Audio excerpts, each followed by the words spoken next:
I was so spent, I could hardly move.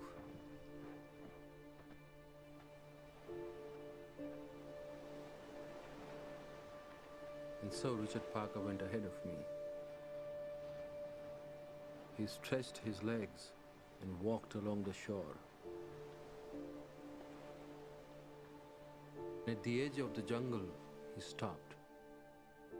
I was certain he was going to look back at me, flatten his ears to his head, growl, that he would bring our relationship to an end in some way.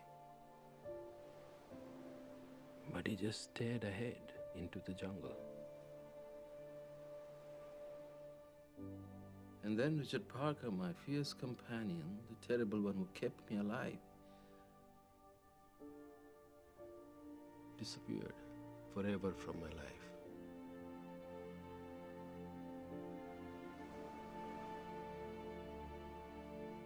After a few hours, a member of my own species found me.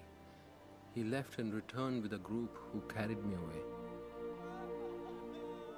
I wept like a child, not because I was overwhelmed at having survived, although I was.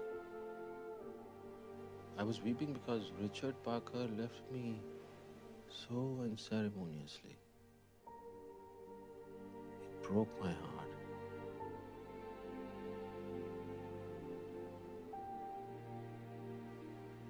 You know, my father was right.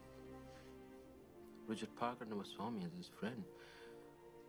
After all we had been through, he didn't even look back. But I have to believe there was more in his eyes than my own reflection staring back at me. I know it. I felt it. Even if I can't prove it.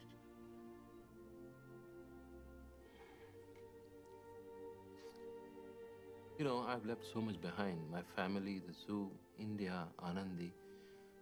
I suppose in the end, the whole of life becomes an act of letting go. But what always hurts the most is not taking a moment to say goodbye.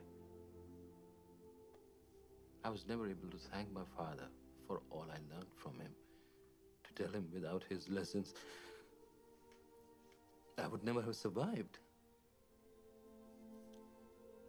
I know Richard Parker is a tiger, but I wish I had said, "It's over, we survived.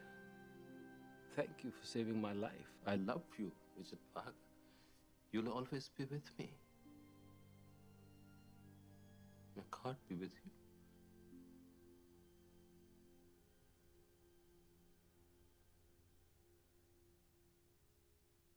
I don't know what to say.